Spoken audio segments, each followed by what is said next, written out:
Hoy vamos a quitarle las capas a una historia increíble y a descubrir la tremenda paradoja de un lujoso refugio de montaña en Argentina.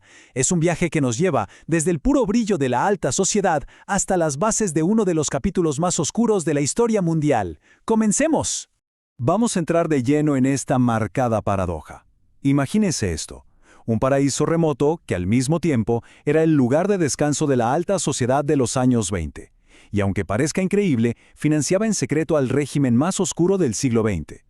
Por un lado, tenemos un resort brillante, lleno de figuras como Albert Einstein, y por el otro, una auténtica e invisible vía de apoyo financiero para Adolf Hitler.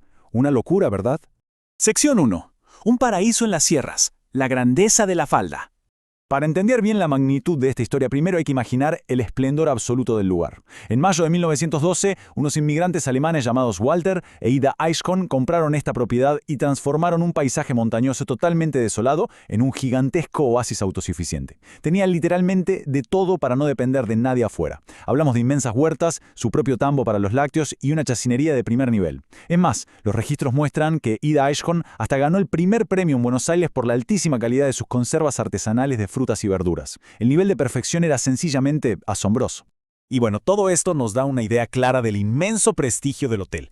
No era una simple escapada de fin de semana, para nada. Era el destino principal en toda Sudamérica para las élites internacionales.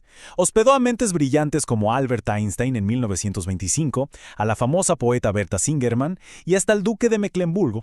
Incluso personajes muy particulares, como una famosa aviadora alemana que se negaba rotundamente a quitarse su gorra de piloto, se paseaban por sus pasillos. Era el lugar donde había que estar. Sección 2. Los hilos con el nazismo. Los hilos invisibles con Alemania. Acá es donde el documental empieza a desenredar una red bastante compleja, conectando este hotel de apariencia tan inocente directamente con el vertiginoso ascenso político del Tercer Reich. Los registros históricos marcan una relación cada vez más estrecha. Empezaron con un primer encuentro en Múnich allá por 1925, y para 1929 los Eichhorn ya eran donantes con lugares de honor, sentados en la mismísima segunda fila del Congreso del Partido en Nuremberg. Después ayudaron a financiar con divisas extranjeras la campaña aérea, que fue clave para que Hitler llegara al poder en 1933. Para 1935, la influencia de esta pareja era tan grande que fueron invitados personalmente a la Cancillería en Berlín, donde el propio Hitler les ofreció un almuerzo vegetariano y los condecoró. Las fuentes de este documental revelan pruebas innegables de este vínculo a través de correspondencia directa. Hay una carta asombrosa, fechada el 2 de febrero de 1930, donde Hitler les agradece muchísimo el dinero y un curioso preparado de ozono que le enviaron. Y lo más impactante es que ahí mismo predice, con una seguridad escalofriante, que en menos de 3 años llegaría al poder para cambiar el futuro de Alemania. Y vaya que acertó. El punto clave aquí es que no estamos hablando de mitos o de leyendas urbanas. Hablamos de registros puros y duros. Hay detalles históricos muy táctiles, como la tecla I rota en la máquina de escribir personal de Hitler. Este defecto le obligaba a usar la letra J en las largas cartas que le mandaba a Walter Eichhorn. Son justamente estos pequeños y peculiares detalles físicos los que anclan eventos históricos tan masivos en una realidad completamente indiscutible. Ahora saltemos a 1937 para ver cómo esta relación llega casi a un nivel diplomático. La influencia de los Eichhorn era tan vasta que el mismísimo embajador alemán en Argentina, von Thurmann, fue corriendo al hotel, dicen que hasta un poco nervioso, para entregar en mano un retrato oficial con marco de plata. El motivo, nada menos que el 25º aniversario de bodas de los dueños, con una dedicatoria personal de Hitler celebrando su lealtad durante los, cito textualmente, tiempos difíciles. Sección 3. Ecos de la Segunda Guerra. La guerra llega a Argentina. Mientras el conflicto global estallaba con toda su furia en Europa, el documental nos muestra cómo los ecos de la Segunda Guerra Mundial cruzaron todo el Océano Atlántico y aterrizaron directo en la tranquilidad de las sierras argentinas. Todas las noches, a las 8 en punto, el ambiente en el hotel se transformaba radicalmente. Los huéspedes se juntaban alrededor de unas enormes antenas de radio de onda corta que habían instalado en el techo específicamente para captar con nitidez las últimas transmisiones y los encendidos discursos directo desde Berlín. Básicamente, usaban la tecnología más avanzada de la época para seguir el día a día de la guerra a miles de kilómetros de distancia. Pero la guerra no llegó solamente por ondas de radio, literalmente tocó a su puerta en diciembre de 1939.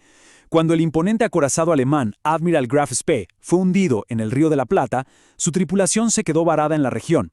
Bueno, resulta que unos 22 de estos marineros fueron trasladados y reubicados de forma específica en el poblado de La Falda. Y esto pinta un cuadro histórico realmente surrealista porque los marineros se integraron como si nada en la rutina del lugar. Los relatos cuentan que trabajaban súper tranquilos como jardineros en las inmensas huertas del hotel o manejaban un lujoso Mercedes para ir a buscar a los huéspedes a los pueblos cercanos. A fin de mes pasaban por la oficina de correos para cobrar una modesta asignación de 80 pesos y hasta se los veía marchando juntos en grupo por la céntrica Avenida Edén. Increíble. Sección 4. Resistencia y conflictos locales. El pueblo se resiste. Para ser totalmente imparciales con los hechos, hay que aclarar que el pueblo de La Falda no era un bloque homogéneo que apoyaba todo esto. De hecho, empezó a surgir una resistencia local bastante firme. Según las investigaciones del documental, estos actos fueron muy ingeniosos y decididos.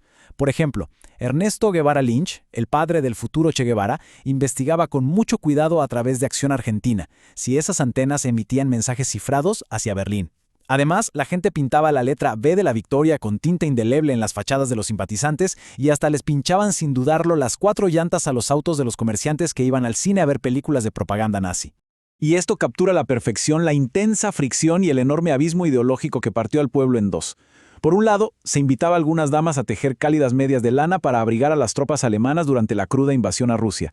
Y por el otro, vecinos como el doctor Salomón, un pionero local de origen judío, se plantaban con muchísima valentía y se negaban a donar un solo centavo para el Fondo de Ayuda de Invierno nazi, enfrentando grandes presiones locales. Sección 5. El ocaso y la amnesia. La caída y el borrado. Con el colapso del Tercer Reich y el mundo entero descubriendo la magnitud de los horrores de la guerra, entramos en el último y más insólito capítulo del Hotel Edén.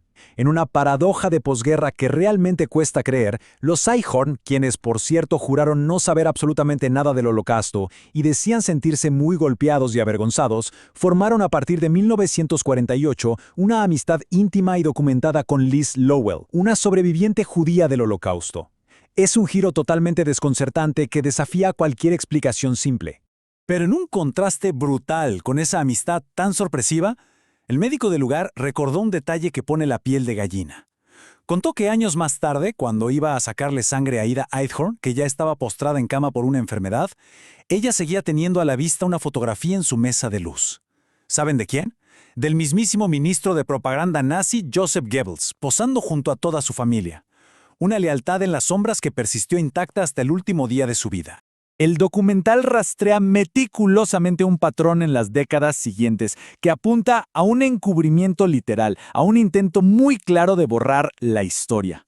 Todo arranca con la rápida venta del Gran Hotel en 1947, sigue con los espeluznantes rumores de que el criminal de guerra Adolf Eichmann andaba caminando por las calles del pueblo como si nada y culmina con un hecho insólito.